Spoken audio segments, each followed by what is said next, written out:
It's the Open Bedroom Doors Show.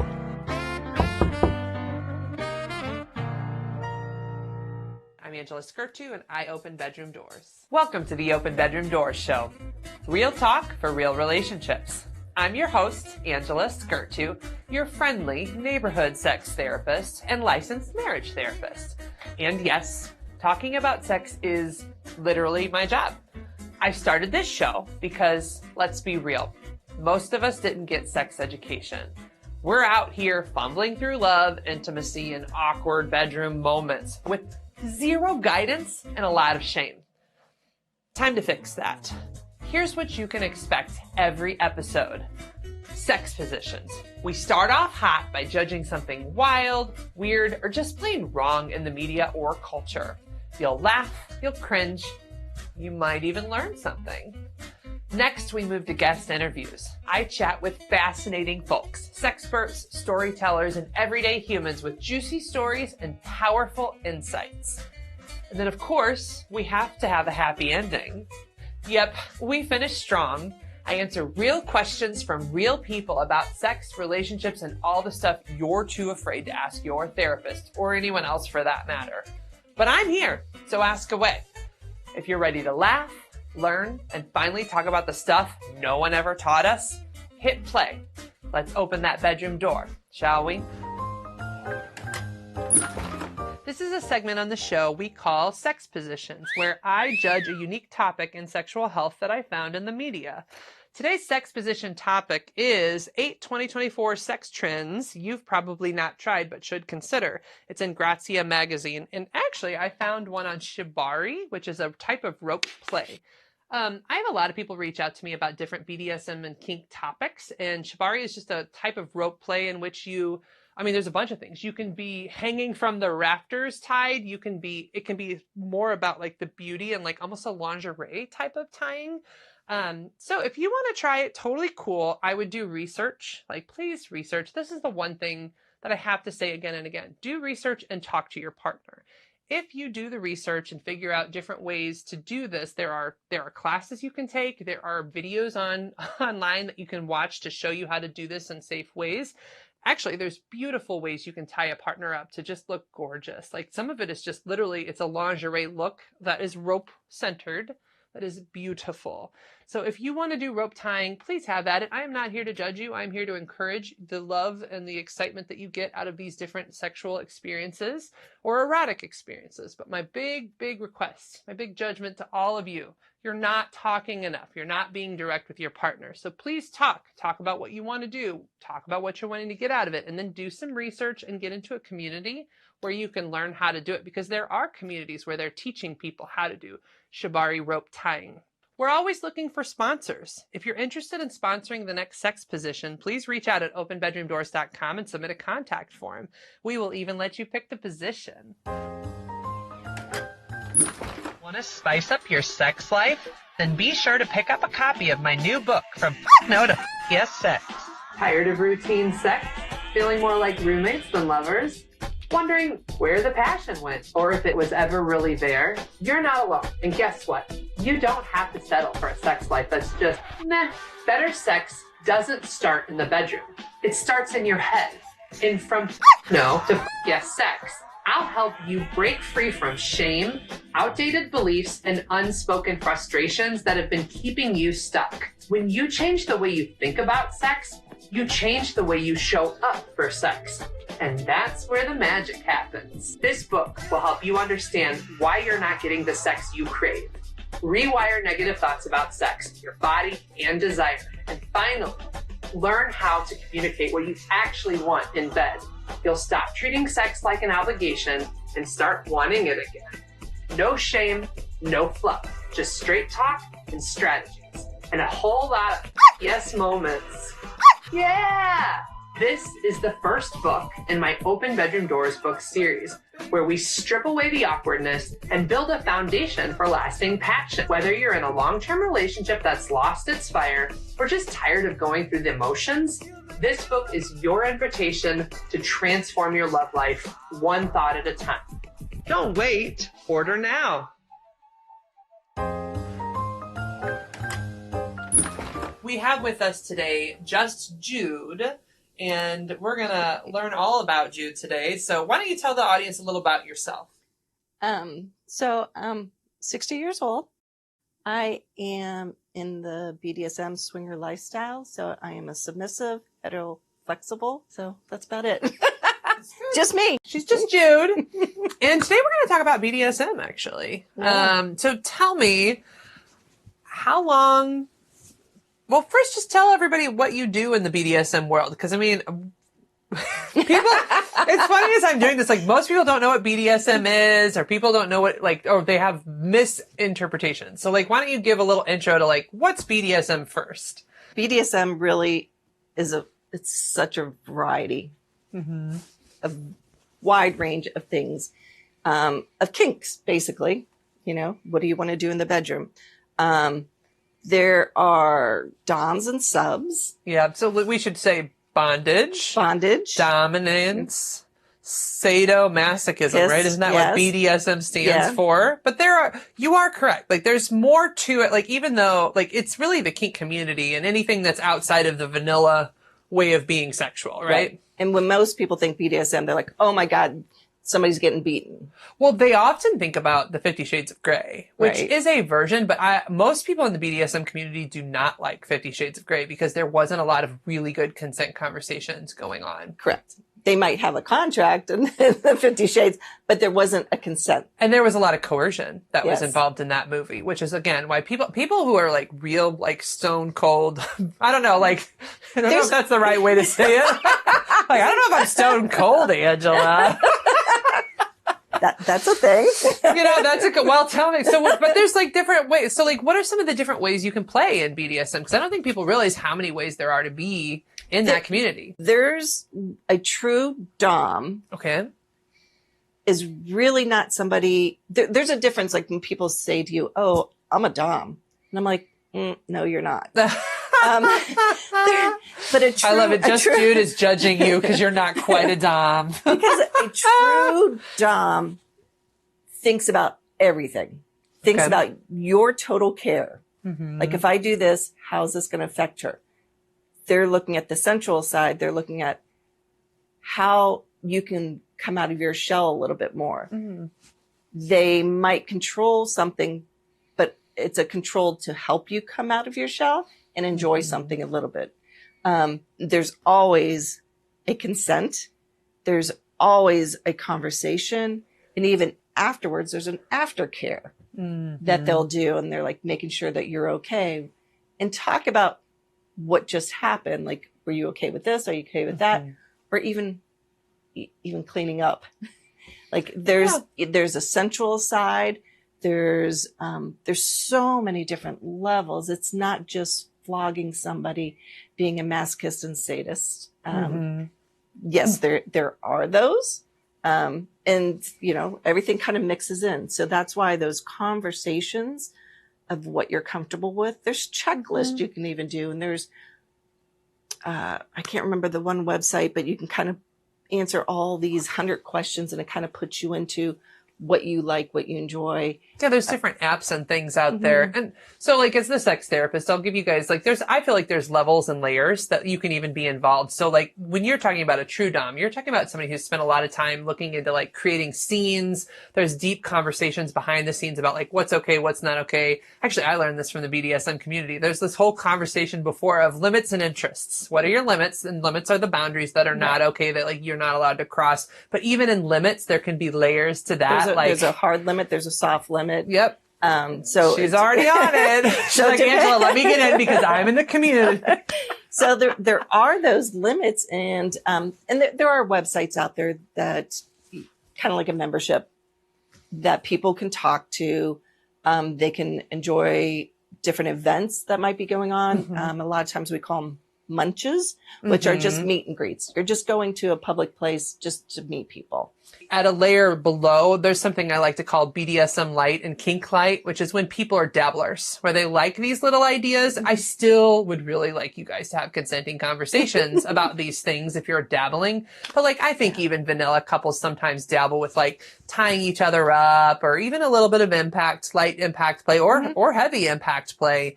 But like, Pulling hair. pull your hair. Exactly. Hair pulling, right? Like, yeah, there's Like, some, ooh. there's a little, I know it's sexy. I showed you one that was really good, by the way. It's really sexy. Really, really sexy.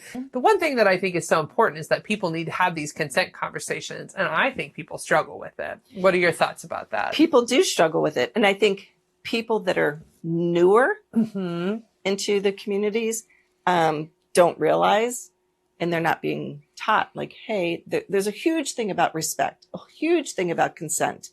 And people tend to lose that in transition, they're transitioning, whatever.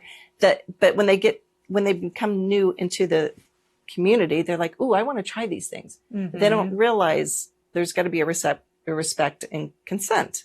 What are the things? So I think you're also a little bit talking about vetting and the process of like being respected in the community. So I'm curious, like what kinds of things, if you're a new person who wants to try BDSM in one of these communities, what would be some things like pointers to help somebody build that respect in that community, or respect a partner, for example? What are your thoughts on that? I think the biggest things, like even the munches, the meets and greets, going and just talking to other people, getting some feedback.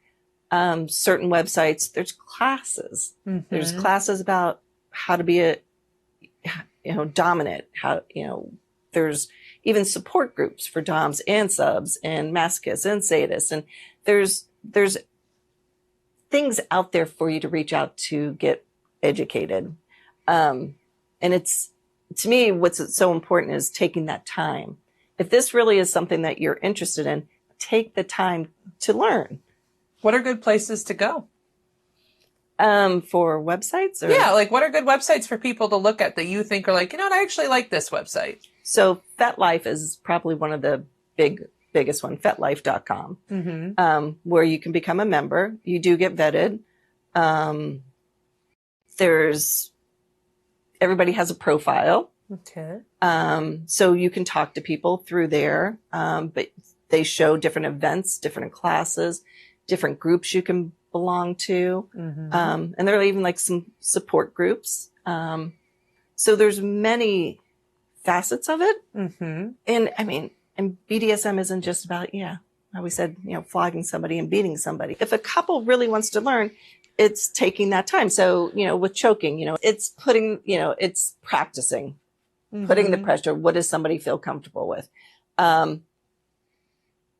There's, we talked about consent, but then there's even the consent, not consent, consensual, consensual non-consent. There's times when people have a big conversation about like, actually, I'm consenting to you doing these things. Usually though, they've done it a few times and they feel like, you know what you're doing. So now like, I like the idea of having a sort of non-consensual scene, but it really was consenting to. Right. And that builds into the trust, right? So as with a partner, you build trust. So that communication, the practicing, going back and forth, talking about what you like, what you don't like, you build a trust with somebody. And not everything is overnight. So it's something you want to build up to. Once you trust somebody, you give that consent, they should know you well enough to know at that point what you're going to enjoy, what you're not going to enjoy, what limit can I go to.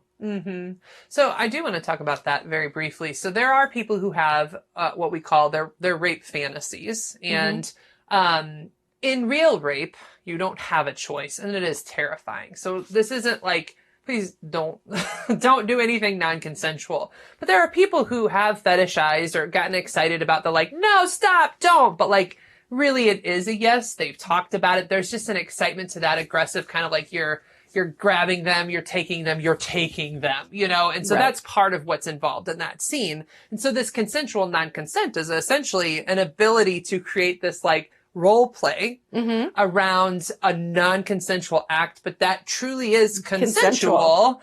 They've just talked about it outside of the scene so that in their mind and their role play, they can play around with the concept of, no, stop, don't, you can't, but do it. Yeah. Right?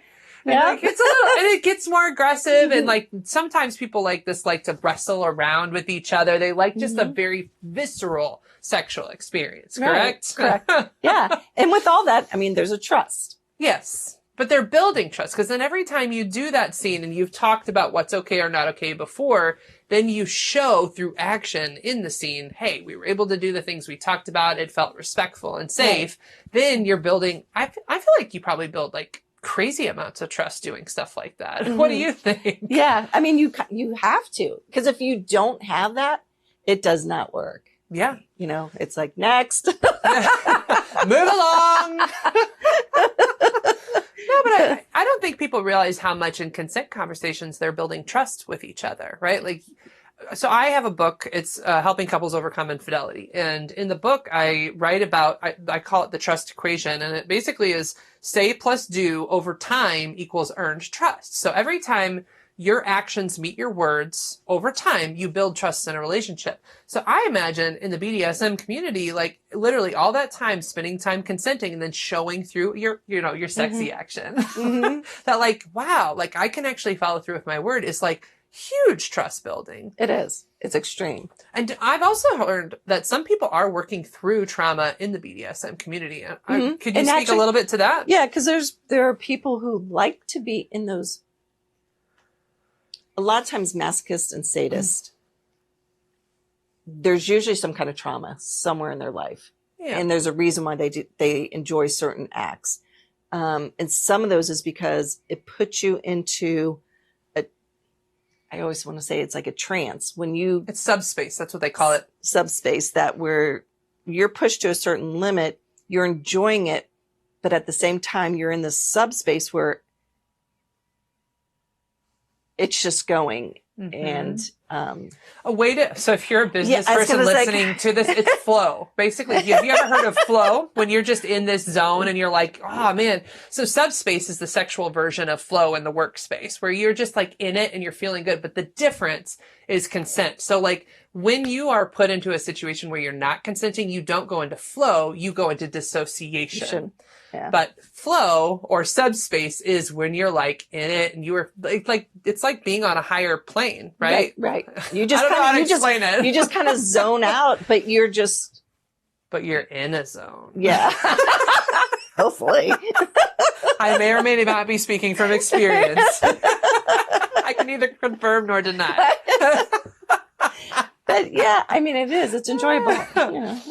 Yeah, but like to get there though, again, you have to have practice. Oh, safe words as well. Safe words. I'm curious about these safe words. So like, is it like the safe word and that shuts everything down, or are there even layered safe words for people? Usually a safe word will shut it down. Okay. So safe word is like, no, we're stopping. What's a good safe word you've heard?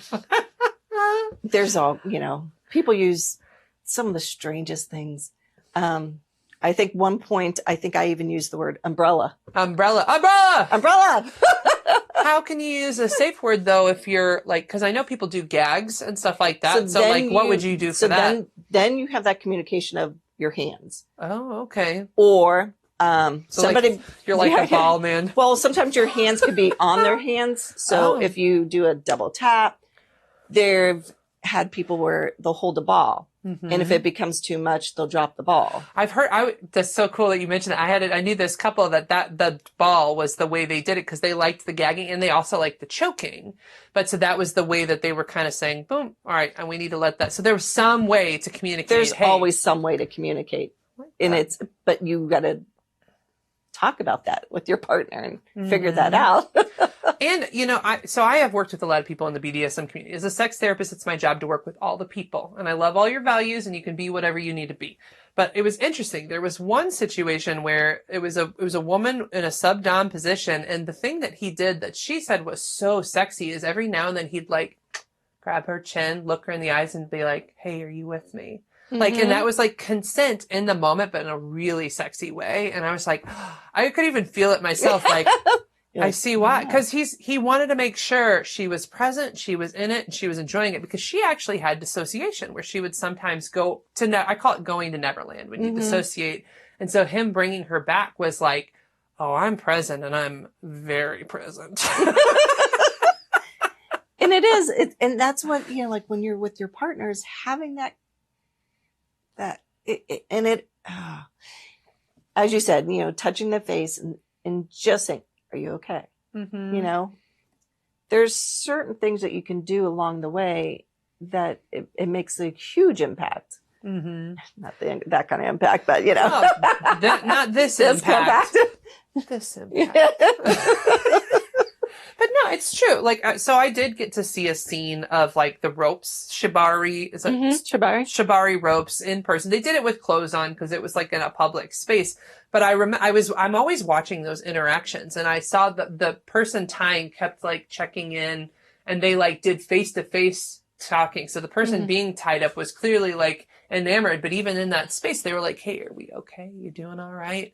And so I thought it was really cool to watch like that interaction and them showing consent in the experience. So we're towards the end of this interview. I want to, for anybody who is interested in learning about the BDSM community or potentially getting involved, what one piece of advice would you give newbies trying to trek into the field of BDSM? Do some reading. Maybe get onto fetlife.com, get into some groups, come to some of the meet and greets, talk to people. There's nothing wrong, and there's no judgments in going to these and meet and greets and just talking to people and kind of see how you feel. And I want to add, you can just be a fly on the wall too. You don't have to interact the first time you go. You can just be an observer, get used to the experience. You can talk the second time or the third time. Yeah. Yeah. Bring a friend. Bring a friend. I love it. Bring the a more friend the to your merrier. BDSM community. Well, we have been speaking with Just Jude. Thank you so much for your interview. No problem. Thank you. That's too spicy. Well, guys, on the Open Bedroom Doors show, we often have content that's a little too spicy for your typical social media platforms. So for those of you who are like, I love everything Angela Skirt to and I want to know all the spicy details, we actually have a space where we put the uncut shows, and it is at patreon.com/openbedroomdoors.